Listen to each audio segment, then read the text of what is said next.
He turned water into wine, I turned whiskey into songs. Too many second chances, too many too far gones. Gave me grace along the way, took my heart and led me home. Don't you see, it's a God thing for me. Now I write songs about the heartland. My heartland's in Tennessee.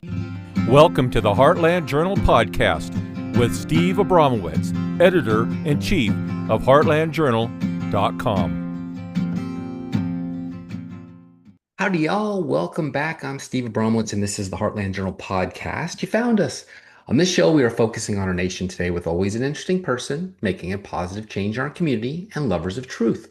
Today, we are talking with very special guest, Brandon Lewis. Longtime listeners of this show know him as BL.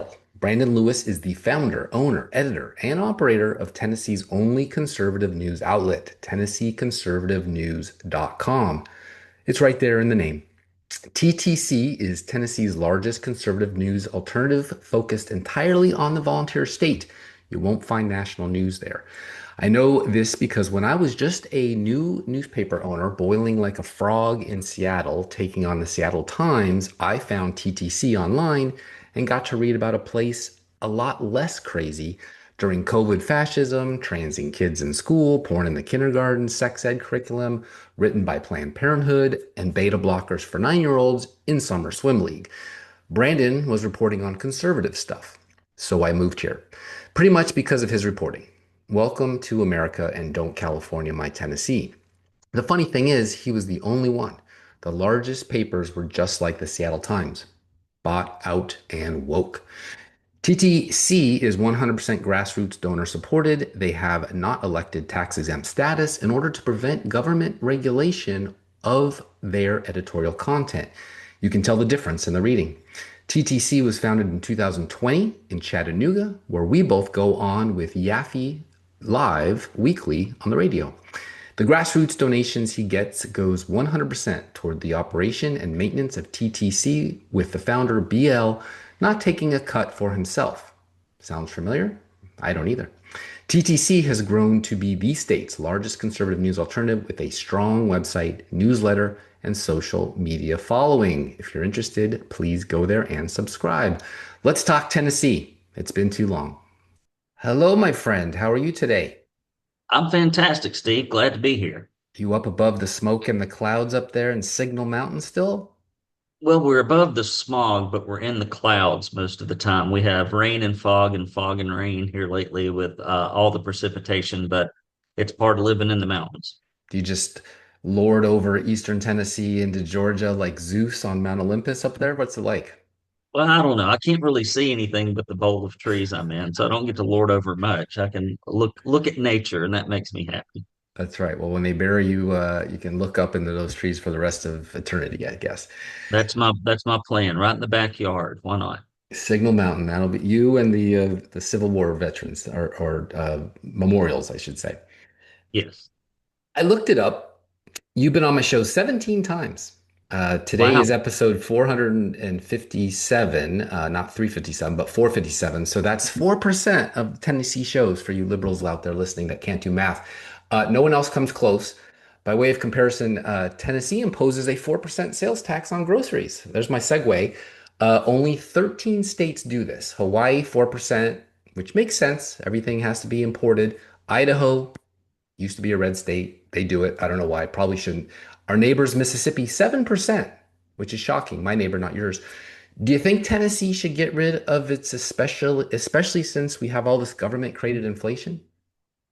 Well, I think, Monty Fritz brought it to everyone's attention that the revenue collections in Tennessee are already, to my knowledge, as of today, have surpassed collections in the goals. And so, given the fact that we have rampant inflation that was caused by primarily everyone who got involved in the terrible legislation during COVID and the many executive actions that put our world and national economy into a downward spiral. I think that the government should certainly give people in Tennessee a reprieve on their taxes, wherever it comes from.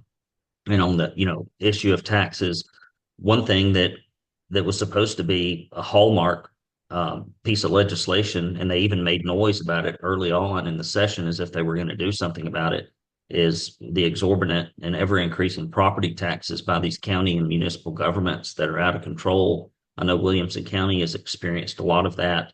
And it's a shell game, whether they do it through valuation or rate increases. We need something that allows the state and local governments to live within their means, just like Tennessee taxpayers have to do. Yeah, I think the assessors are to blame for that. And I'd like to take a little bit of credit for that, bringing that from my state of California, saying, hey, Tennessee is one of 4 states that don't have a property tax cap. Let's knock that off. So I worked with Art Laffer, and we actually got that ball to move a little bit. And Jason Zachary over there in Eastern Tennessee actually had a bill before the legislature last session, but didn't work because the committees are a mess. We'll talk about that. And wacky chick Assemblywoman Afton Bain is actually the one who started that movement for the repeal of the grocery tax cap. She's a Democrat. Do you think it should be a Republican red state issue? It would be better if they took the lead on it. So often on issues like corporate welfare, government transparency, and a variety of other things, the Democrats seem to be more engaged and willing to move on that topic. And it's odd because that honestly makes them on that specific issue more in alignment with GOP primary voters than the actual leadership of the GOP in Tennessee. So I've never been one of these people that will shut down a conversation across the aisle. I believe we should be having those conversations. We don't even have conversations that are meaningful often in the Tennessee legislature because of the fear that Cameron Sexton, Randy McNally, and others pushed down on their caucuses, removing people from committees, killing their legislation, etc. So I would love to see a more spirited conversation that wasn't so partisan or so establishment focused. So by all means, I don't care where the good ideas come from, Steve. If they're good ideas, people should be open to listening to them.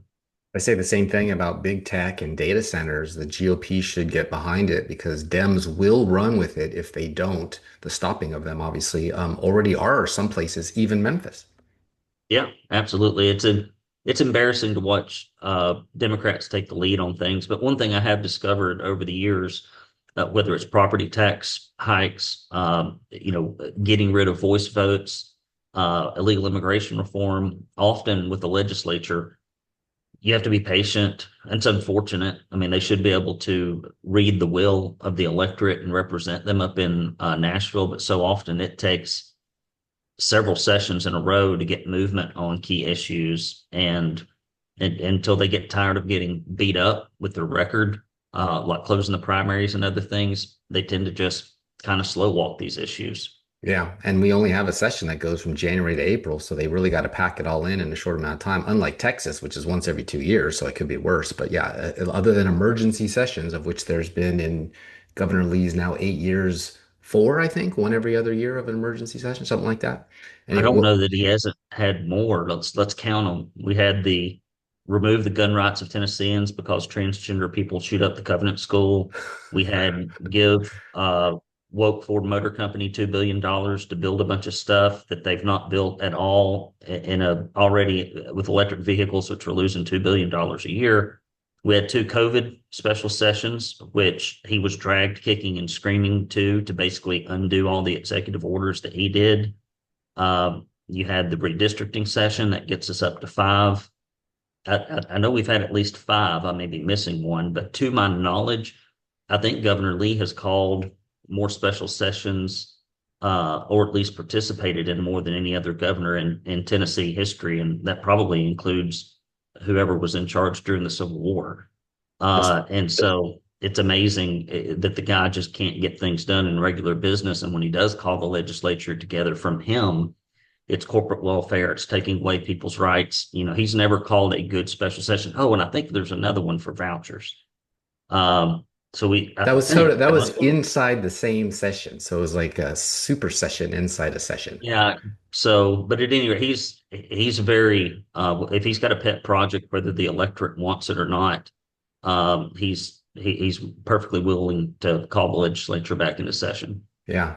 Just like shall not infringe, they don't get the definition of emergency. They just, like I Yeah. said, they did it inside a session. It's like a Starbucks inside a Starbucks. There's so many reasons to have a session. Might as well just do it when you can. Anyway, it's crazy. Well, we'll get into that more too. So Tennessee, yours and my Tennessee, is third in America in farms. There's about 63,000 of them. Kentucky and Minnesota, that poor, poor abused Minnesota, are ahead of us. Do you think the gentlemen and ladies in the assembly in Nashville take care of those farmers, those 360,000 people employed in ag? It seems to me they take care of big ag pretty well. I mean, I've seen that happen with the Farm Bureau. It's likely one of the, if not the largest lobby right now behind big medical. And so they take care of big, any of the farmers that can hire lobbyists, make donations, things of that nature. But meanwhile, you see, I mean, it's taken so much work to get us back to our roots, which is, one reason this thing I'm wearing here from Michelle Renault, make Tennessee healthy again, being able to get raw milk, being able to buy your food directly from the farmer without government interference and without it being pasteurized and vaccinated and covered in poison and everything else, and or granting, these big ag, pharmaceutical companies, almost, if it weren't for the backlash, complete immunity for any of the damage that their pesticides or weed killers cause. And so, we had some marginal movement, I think, last session, getting food dye out of foods and things of that nature. But the fluoridation bill, and I think also the chlorinization bill, I don't know if that one passed or not. I can't recall. But, people don't want it, but there's enough of a lobby, whoever's selling the bulk fluoride to all of these water distributors to get involved. So I think the legislature has done a very good job of protecting big ag and the interests that fund the Farm Bureau and keep that machine going. But Mhm. your average family farmer, they've not really done as much. However, I do appreciate the Chinese farmland bill being passed to try to eliminate some of the acquisition of farmland. But I think there's a lot we can do to really reconnect the farmer with the consumer and get the government and big ag out of the middle of it. Yeah, I had a little big hand in the fluoride bill with your gal, Michelle Renault, as a matter of fact. And so I'm glad that I brought that one to the state too. And they didn't go for it. One guy decided he was late in traffic and couldn't get it out of committee. So I guess we'll have to deal with it again next year. And I'm blessed to be just an hour away from the Amish country of Tennessee, and so you can get a lot of that. But the stuff that falls down on everybody. So even that, good natural stuff is contaminated. So we really do need Well, to and it clean was that up. it was interesting, Steve. You recall that story that we broke where they caught the lobbyists on a Zoom call, basically saying, "We've got a couple of weak rhinos. Here's how we're going to maneuver this. We're going to send it to another committee and kill this fluoridation bill." And they even said, Michelle Renault's got the messaging. The people are behind her. The constituents are behind her. Here's how we thwart the will of the constituents with the help of a rhino legislator. I mean, it's just terrible to see this. People claim that they're going up to Nashville to represent their constituents when instead they very often just represent the special interest. Yeah, I think you're the one that coined the phrase. Like the first term, the first 2 years they're up there, they listen to their constituents. They're pretty good. The second year, maybe about 50-50. By the third year, they're totally bought and sold. They don't listen to anybody but themselves and maybe their spouses. I did a show with the new Ag Commissioner Holt. Do you think he and the last guy, Dr. Charlie Hatcher, did a good job for farmers and rivers with all this talk of dumps along rivers and spraying from above and data centers and TVA looking for land to develop? I'm not really sure. I can't comment. If I don't know something, I don't try to flub my way through it. So as to the commissioner's, performance, I don't really know what that role entails and how good of a job the gentleman is doing. But typically, people that are in the administration in Tennessee are appointed by the administration most of the time. And so as a result, we tend to get, Those two certainly were. Yeah. yeah, we tend to get a lot of yes men, people that are right in alignment with big corporate type initiatives from Bill Lee. Skermetti, on the other hand, I've been very happy with him almost exclusively. There were a couple of things I might have disagreed with, but he's been very aggressive, very assertive in defending Tennessee and taking and winning and being successful with lawsuits that represent more conservative views. So in that regard, we definitely traded up on our AG since I've been running the Tennessee Conservative. Some of the other, some of those I kind of keep up with, but the ag commissioner wouldn't be one of them. The AG is interesting because it's not appointed by the governor. The Supreme Court appoints that role. So it's actually a dichotomy unless they get on the same page, which ultimately I think they did. It depends on his motivations for next too. Maybe he wants to be governor one day. I don't know. Skrmedes has been on the show, but we didn't talk about that. He was new at the time, came out of Memphis, helping defeat child trafficking. So a hero and now a politician. So what are you going to do? I always like to bring it up because as a political scientist, amateur, and curious by nature, 360,000 jobs versus the next biggest employer, FedEx, which is only 30,000 in Memphis, and Vandy Medical is about 50,000. So combined, the two biggest, only about a quarter of what the farmers are for electoral politics, right? Yet we're known as business-friendly state anywhere else. All 49 other states think of Tennessee as business-friendly. We got the NFL, we got Ford, we got all the things you listed. Do you think Bill Lee was too friendly to corporations instead of the farmers so that the Republican Party now has to live with it going forward as like a legacy of that ain't MAGA? Even Trump called him a rhino. I don't know that he's any worse than the rank and file leadership in the House. I mean, we've been doling out corporate welfare, even though it's wildly unpopular, for as long as I've been keeping up with Tennessee politics. And it in some extent, I can kind of forgive maybe the largest corporations that do specialized things that no one else can do. Big, huge manufacturers and things that require infrastructure, things of that nature. But Whataburger, do we really need to give Whataburger and Starbucks In and out, you mean?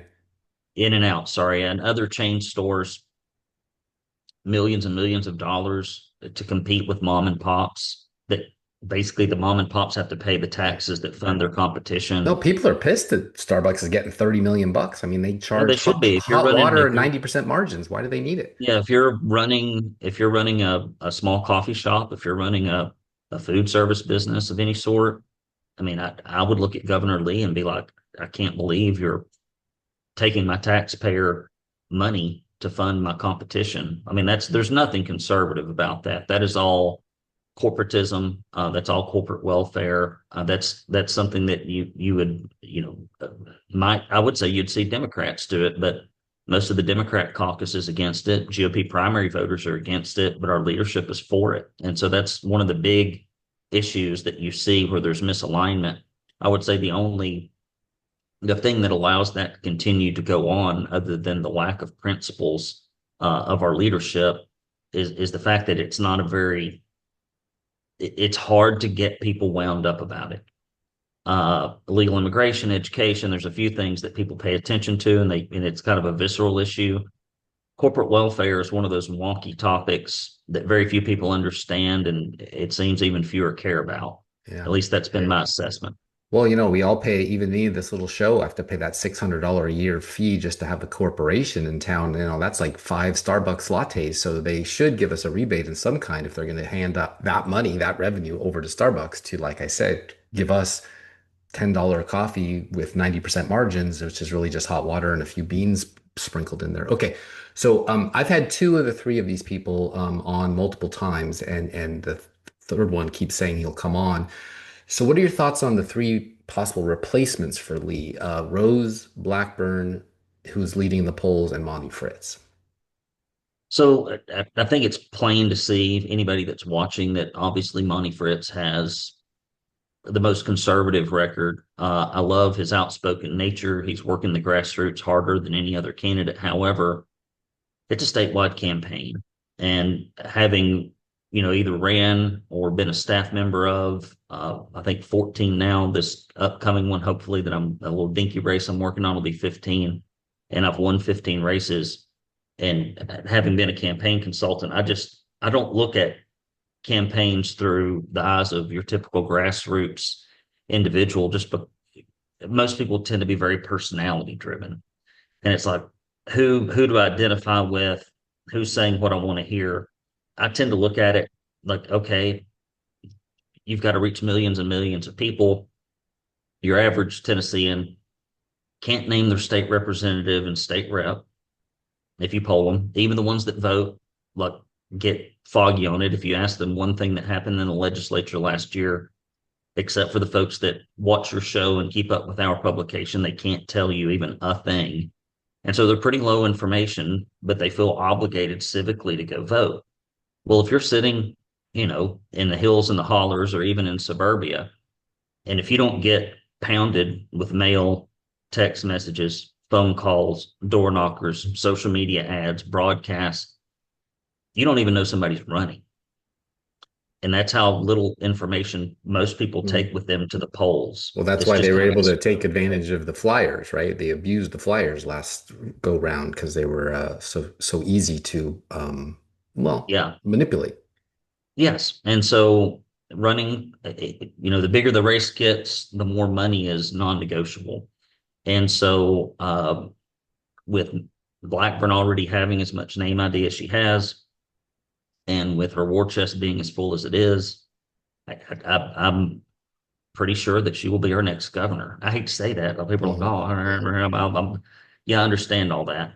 But I Well, have to be, money doesn't always do it. I mean, in California this week, we had Steny Hoyer who just spent 250 million of his own dollars, and that was after 250 million with an M of his own dollars to run for president and come in like ninth. So that's $500 million that the dude wasted out of his own pocket to lose. So she might, but you're right, in a state like this where everyone turnout's usually 23, 25%, maybe 50% for a president or a governor's race. We'll see the money. It'll be the money because people out there yeah, in the hinterlands don't know, but they know her. So let's talk about her. How do you rate her tenure as U.S. Senator?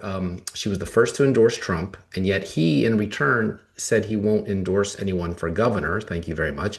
Bill Hagerty is the other. He did put forward a bill to make Census 2030 citizens only, unlike the 2020 disaster that allowed it, which was a mess. Zero Democrats voted for that when Schumer was the majority leader. But Thune hasn't put it back up like the SAVE Act for citizens only voting, much less citizens only in the census, which would go a long way to clean things up. What's your assessment, especially in Tennessee? What's your assessment of the two senators from Tennessee? Marsh has been there since 2019 and Hagerty since 2021, not very long, but he is up in 2027. this is another one where I'll lean in and say, no one counts on me for federal commentary. But they're from here. They affect here. Yes, they are, but my little brain only has enough room to keep up with the state legislature. So, other than like big, huge issues that kind of filter through social media, to be honest, I'm only vaguely aware of what goes on in Washington because I spend all my time and energy focused on the things that I have more control over or influence over. Okay. Well, And that's cool. so, I don't want to press you, but if she becomes governor, yeah, I just obviously the everything frank changes. I could probably spend 3 or 4 hours researching it and No, have a no. more informed opinion, and I would do so if I went to vote. You But know more in your little uh, finger than most people know in their entire bodies and brains for, all this, but we'll see how all the she, state level politics I keep up with, but ever since I started the Tennessee Conservative, I pretty much put blinders on as it relates to federal issues, aside from feeling the big issues of the electorate, like how they feel about Trump, how they feel about what's going on, generally speaking. Aside from the general climate, I don't really keep up with the federal stuff, to be honest. have you, and I'll put a pin or a spike in this one after this question. Do you feel that the MAGA movement, we're 12 years into it now, has affected Tennessee in any which way, or is it the same old Tennessee once he's gone? I will say for people like you and me, uh, having a Republican president in office probably hurts the progress, and it helps it in many ways in Tennessee. On the help side, I think the initiatives that we've seen come through, although most of them are shy of the mark of addressing key issues on illegal immigration, such as taxpayer funded illegal immigration in the schools, which is probably the number one issue that they failed to address this session again. It did. The MAGA movement has pushed down a lot of MAHA, a lot of MAGA as it relates to uh, gender ideology, as it relates to immigration, as it relates to having a more healthy Tennessee. I think a lot of that is filtered down in a positive way legislatively, as the legislature, for whatever reason, as if they're not an independent body, takes their lead from the president, which makes no sense to me. We could do all this stuff without ever having a Republican in office. So on that side, it's very positive. On the other side, when we have a Republican in office and we don't have a catastrophe at home, people tend to think that their government is serving them on the conservative side, which often just isn't the case. And so we're certainly hurting on engagement and involvement, but legislatively, I would say it's been positive. Okay. A president is only as effective as his foot soldiers. That's why Nixon had to go. Ogles, Harshberger, Cohen, who won't be back, the only Democrat from here, Burchett. There's more. There's seven, I think. If the job of congressmen is to bring money back to their state and their district, of course, to get reelected every 2 years, how do you feel the Tennessee delegation has done in your time watching them?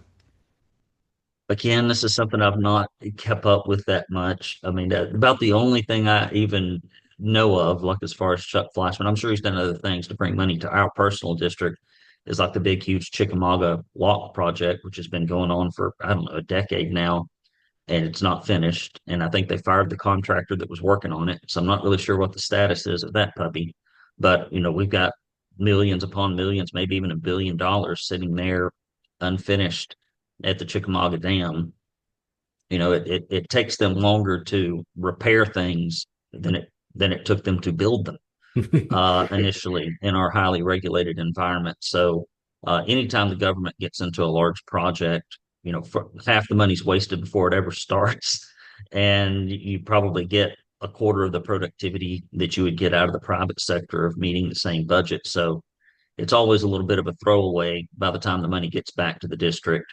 But I'm not really sure how good the guys are at bringing home the bacon for Tennessee right now. Although I assume the longer they're there, probably the better they do it. But then the better they do it, the more favors they've handed out, and the Yeah. more they've bent and bowed. And so the more you bring back to your district, often the less you have the independence to vote with your constituency in DC. But that's how it's always been in every branch of government, or so it seems. We'll have to call that the dam to nowhere. Yes. Van Epps replaced Green, who quit, who was chair of Homeland Security during the country's and Tennessee's greatest illegal immigration crisis since Davy Crockett left for the Alamo. Is there a congressman you're particularly proud of?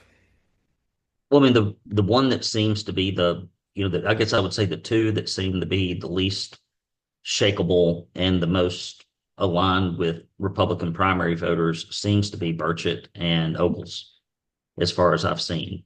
And, having Van Epps go in there was a kind of a blow to me, because he was Lee's lapdog during COVID. And it drove me crazy to watch that race and to not see any opponent attack him on his record in that regard. I mean, I would have tarred and feathered him all the way through the election on that, and I don't think people would have selected him. But nobody even said anything. I don't know if they thought that sometimes these guys get in a race where they, I think, maybe think they can't win, and so they put the kid gloves on. And it's like, I'm a nice guy, he's a nice guy, she's a nice guy, we're all nice guys. But you can't, when you run a race, especially against somebody who's better funded, you have to bring those issues to mind. However, when you get Trump's endorsement, that's pretty tough to overcome. And so in that respect, I don't know if even that would have allowed them to pull it out, but it certainly would have helped.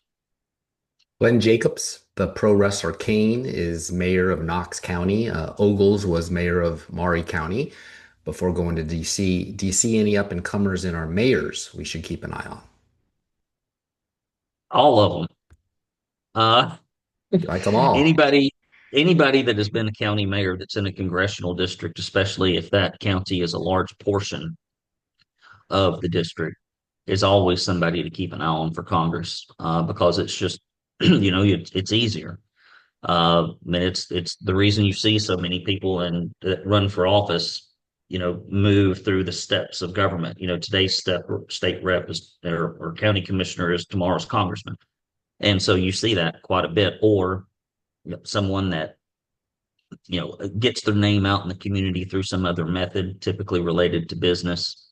And so you see those two pathways. The former is obviously much more prevalent. So yeah, I would say, keep an eye on all of them, because especially any of them that are county mayors of the biggest counties, Knox, Hamilton, um, I would say Davidson, but you'd have to run as a Democrat. I don't know. I don't know the way that they've carved up Davidson. You may be able to be.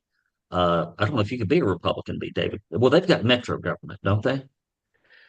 They do. They have a city council that is fighting over keeping the revenue from the airport between the city and the state. It's pretty funny, actually. Yeah. But So I yeah, it's mean, it's never had a Republican mayor in the history yeah, of any of the of big Nashville. counties, the reasonably large counties, always gives you a leg up if you're going to run for Congress in that district. That's true.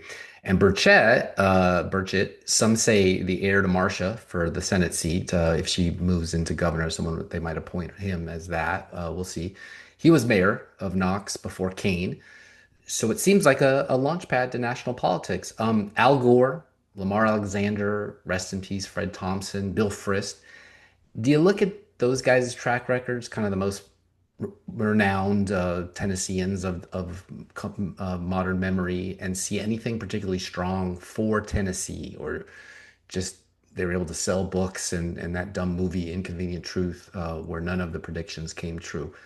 Some of the veterans of Tennessee politics that have made the national stage, anything stand out to you as like, yeah, that's Davy Crockett. Well, That's what when I makes when I Tennessee. first moved here, if I'm not mistaken, I think we had a Democrat governor and a Democrat legislature back in 2002, and we at least had a legislature. And I know that went on for a good while because I was part of the Majority Builders Club here in Hamilton County to try to get the majority in the House and the Senate, which we ultimately did. So I think that the tendrils of Democrat control, like people that are in politics tend to stay in politics a long time. And so I think as we transferred from Gore to the I guess the variety of different governors and others that we've had, you've kind of seen Democrat light almost exclusively in the governor's mansion. I do have I've not been impressed with any of the governors as far as being conservative. I believe if they did not have a more conservative House, um, we probably wouldn't see much movement on many things. We're lucky in that regard that the House tends to be more conservative than any other piece of the legislature or the government apparatus. So I don't know. I just So people, let me just ask you a question on that. So the supermajority Senate, supermajority House, you would say the House has been the driver of the bus, and the Senate, maybe just like in DC, has been more of the blocking and tackler for the big corporates. Like, would you literally say to somebody coming from out of state, like, yeah, our Senate is not as conservative as you may think, but our House is? it's more conservative. The leadership isn't, um, but the rank and file certainly is. Now, Cameron, I mean, when you look at Cameron Sexton, Randy McNally, and Bill Lee, and you start grading levels of conservatism, it's a pretty tight grouping. Yeah. But if you had to rank them, it'd probably be, I don't know, where Lee and McNally might be side by side and maybe flip flopped on a couple of issues. And then Cameron's like an inch or two above in conservatism, not much, but a little better. I mean, at least he had the guts and the gumption to stand up to the governor to call the special sessions. I think he at least could smell, the political winds blowing in that time. And so for that, I'll always be grateful.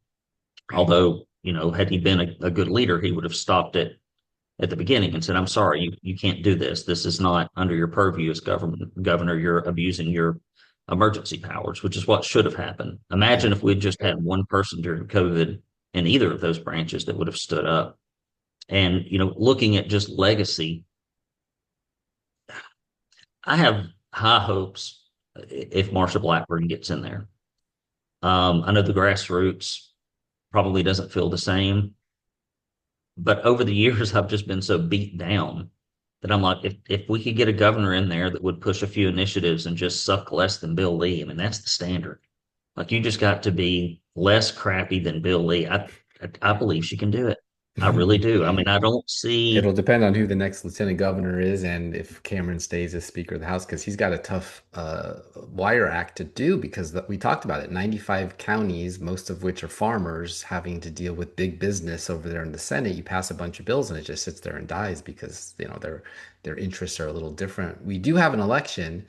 And sometimes, like former finance chair lady Patsy Hazelwood, who was an incumbent, they do get complacent and they get voted out.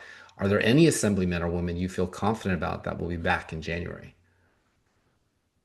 Well, I'm sure the vast majority of them will be. Incumbency is something very difficult to overcome. It requires running a very tight, near perfect campaign. Obviously, certain members are far more vulnerable than others. Some are much stronger because of their positions.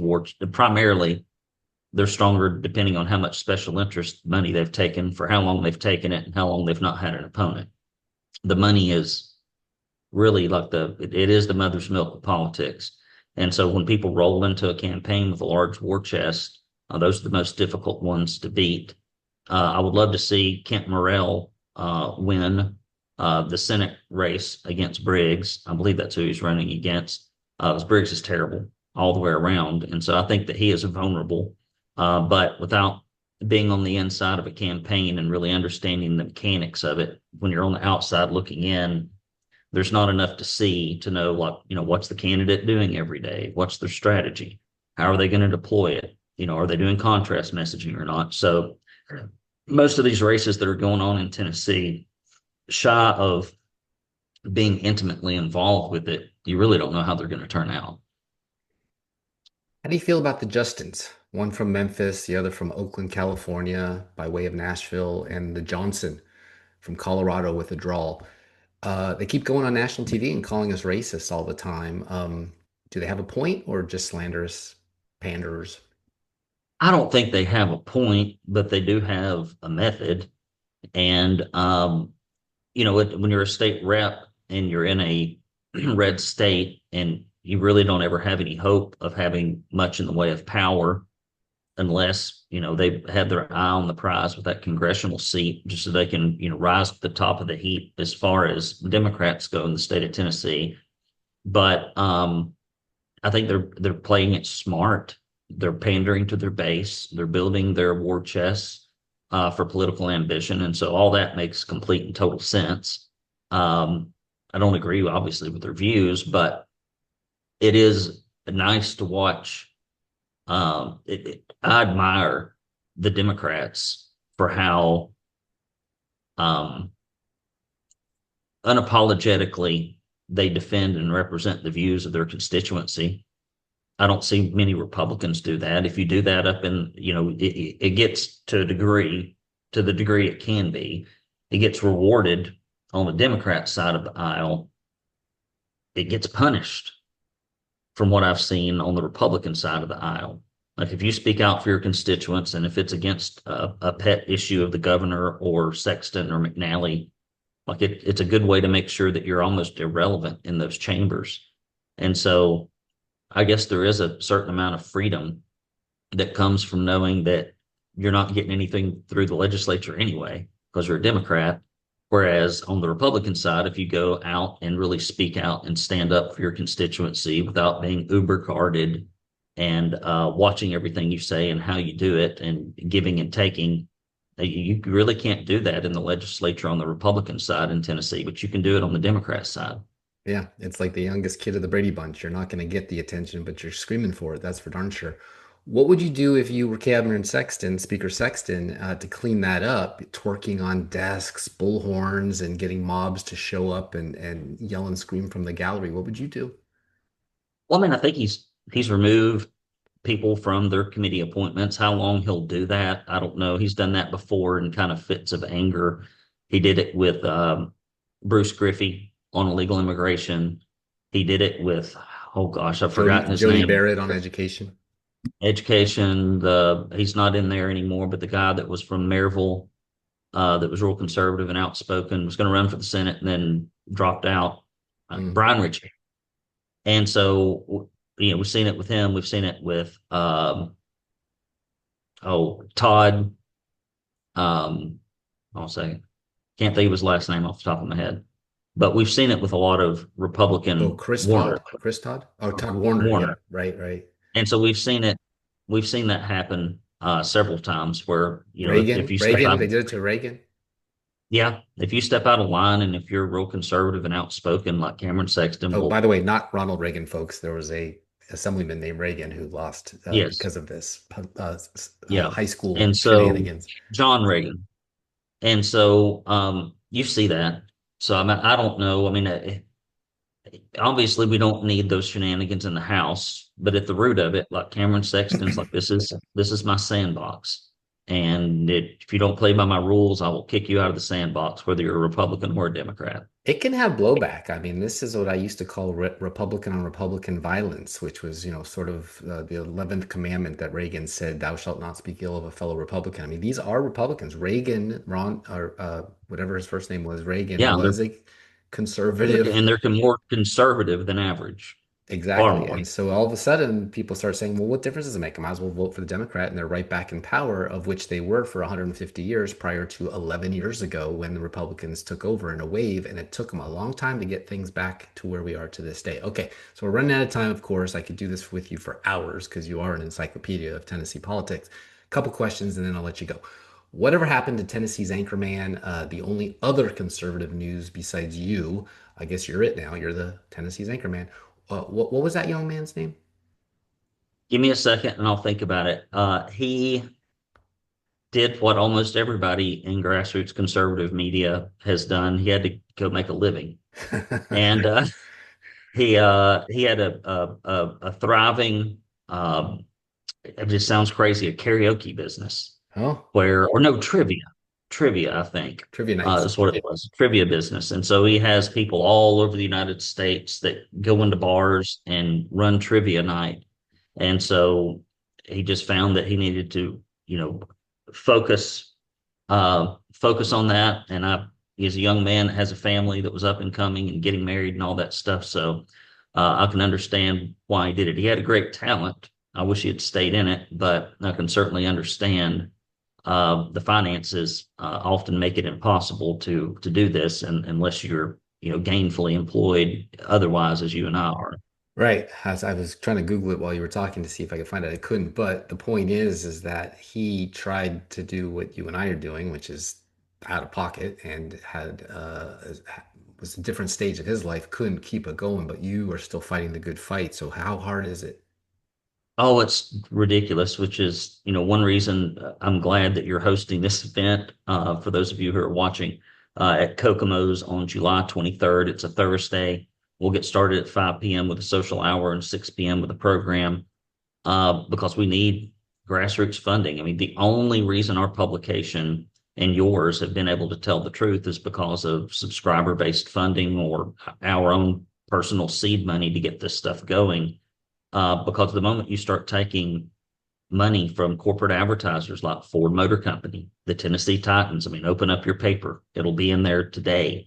And all the big corporations that fund legacy media all throughout Tennessee that are almost exclusively staffed by Democrats, like you can't tell the truth. And then those same corporations fund the Republican Party apparatus, both at the state level, organizationally, and the candidates. And so the only way we can tell people about what's going on truthfully without losing all our revenue is to be subscriber funded. But as those funds dry up, your ability to pay your reporters and overhead and everything else like disappears. And so that's why financing as a conservative, candidates and causes is so critically important. Everybody thinks somebody else will do it, but then you see things like the anchorman going away and other organizations that are struggling right now as apathy has risen. So this is something that conservatives really need to keep an eye on. And the Tennessee Star had to branch out into other states because they just couldn't do it like you are focused on just the one state. What's your favorite song? Oh, my favorite song. It goes all the way. I'm trying to think of some earworms that are in my head right now. There's a old gritty like 1960s rock song called Big Bird, which has kind of got a real good driving rhythm. I mean, I love all kinds of music. I don't watch TV. I listen to music. So my catalog is from Motown to old country, gospel, Norse and Celtic, vocal bands, almost every decade of music. So I'm all over the place when it comes to music, and I don't even know that I have a favorite genre. Although the one that I can play almost like a jukebox on the guitar is anything that's old and country. So that's really was my first love. All right. Brandon, my friend, my media mentor, the guy who drove me out of Seattle to Tennessee. You didn't know that, but I did. I literally left early so I could meet you at your very first Patriot Summit Yeah, that I you remember had. that. Yeah, I got pictures of it. No beers. Tell our listeners where they can find out more about you and follow your social media. TennesseeConservativeNews.com. You can hit the subscribe button. You can also text 423-205-5600 with the word news. That's 423-205-5600 to get on the newsletter list. And of course, we're on almost all your social media channels, so you can follow us there as well. All right. Well, thanks again for coming on with us yet again. I hope to have you back soon. Hang on, folks. I will be right back. Now I write songs about the heartland. My heartland's in Tennessee. Thanks for coming back. That is it for this episode. Thank you, BL, for telling it like it is without the need to self-censor for the big interests. If not for you, there isn't anyone else except me to a smaller extent, but really you, dear listener, you are the grassroots he's doing it all for. So help him out if you can. Thanks for doing it. Don't have to be from Tennessee. This is goodbye for now. I'm your host, Steve Abramowitz, editor-in-chief of HeartlandJournal.com. If you like what you hear, please subscribe to me as well as him and pass it around. We only grow with your help and still ad-free. Peace in our time and glory to God.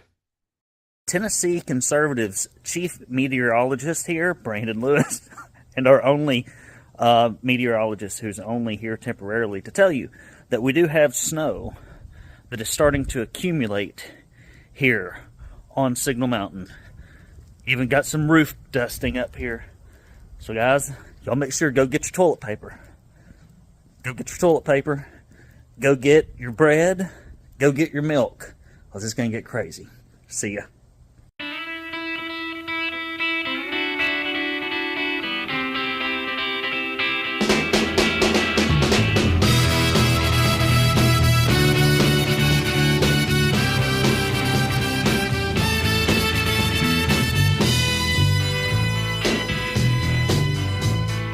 Open up the sky, 'cause I'm coming up to you.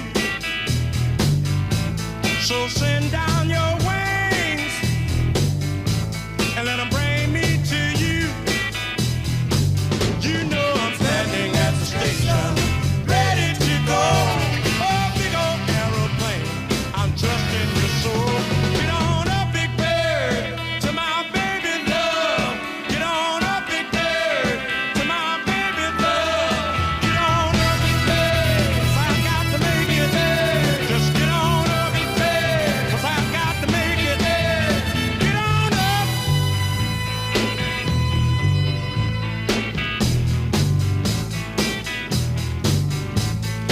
It's a long way to Nashville from that Napa Valley vine. Put me on a road less traveled. Lord, now I know why. God knew I'd get there in His perfect time. Heartland Journal Podcast is the media property of HeartlandJournal.com, where you can find news stories, commentary, and content serving the heartland of America. Any views or opinions represented on the podcast are personal and belong solely to the creator and do not represent those of the people, institutions, or organizations that the creator may or may not be associated with in professional or personal capacity unless explicitly stated. Now I write songs about the heartland. My heartland's in Tennessee.